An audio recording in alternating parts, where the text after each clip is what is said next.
Should you invest in Canada? Hello, everybody.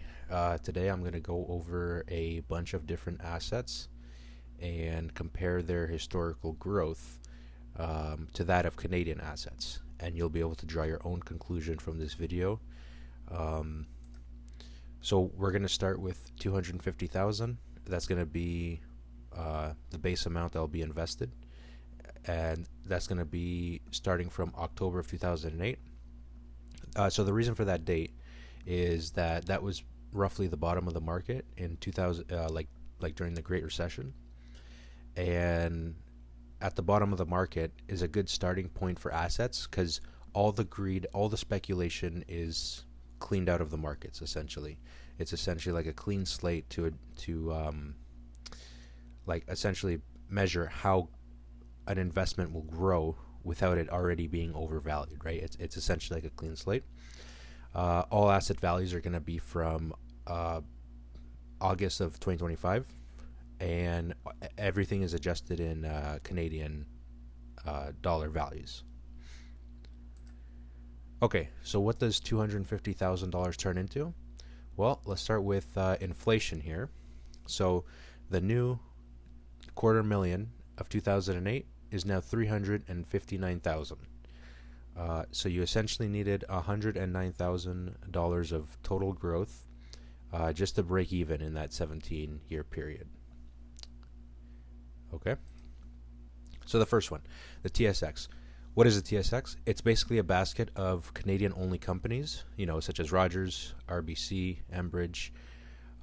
It gives you good exposure to the Canadian economy, and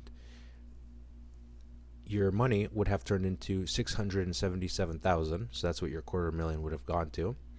That's a $427,000 profit, 270% gain, and a $318,000 profit after inflation. So after that $359,000 metric. All right, so the next one is real estate.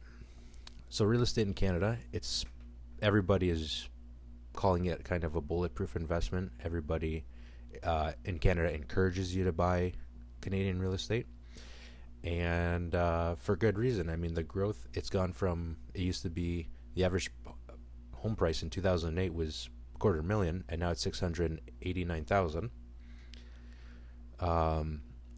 That's a $439,000 total profit, 275% gain, and a $330,000 profit after inflation. Next, we have silver. So silver is a non-producing asset.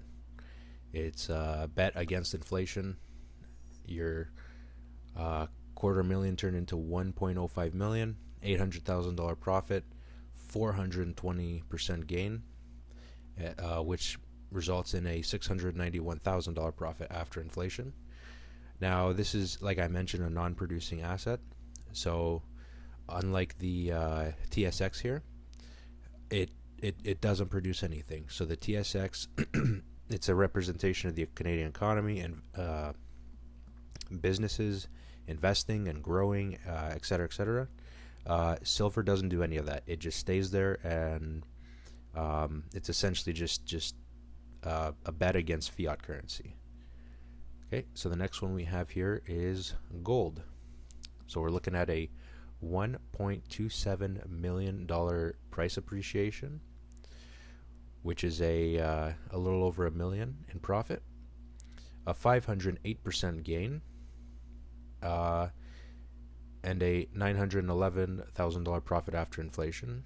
Similar to silver, it's essentially a hedge against inflation. It's a non-producing asset, and it's obviously more rare and more expensive than silver. Next, we have the S&P 500. So just shy of 2 million, which is almost a 10x. You're looking at a $1.7 million profit, 780% gain, and a $1.58 million profit after inflation. This is just like the TSX, except instead of Canadian companies, it's U.S. companies. So companies like Walmart, Target, J.P. Morgan, And the S&P 500 is generally regarded as the golden standard for investing for all countries. Everybody pegs their returns relative to the S&P 500, so it's essentially the global standard. 90% of investors do not beat the S&P 500, which makes sense if it's the standard. Okay, and then our next one here is the NASDAQ, 3.5 million. So your $250,000 investment, 14x during that period of time for a $325 million profit, a little over $3 million after inflation. Similarly to the S&P 500, the NASDAQ is just a basket of the largest tech U.S. companies, right? So companies like Google, Apple, Microsoft, Google, Tesla, and it's a lot more volatile than the S&P 500. And I had to put this in there because this growth is truly spectacular. So the volatility, so it experienced a negative 77% crash in early 2000s and didn't recover for 14 years. Okay, so that's a huge crash. You got to keep in mind that was at the time of the dot-com bubble too, so valuations were stretched. But just know that when a correction happens, or a recession, or a downturn, obviously the NASDAQ falls the hardest, and it's only focused on one sector, which is technology. So there you have it.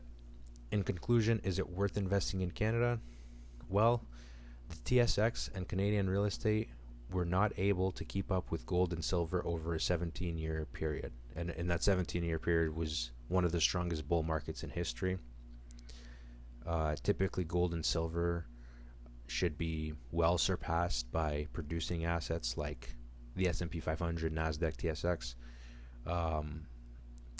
You can draw your own conclusion from what you think from this video. But personally, for me, I think that the S&P 500 and the NASDAQ is kind of the way to go. And personally, I'm avoiding a lot of the Canadian markets. So there we go. Thank you for watching.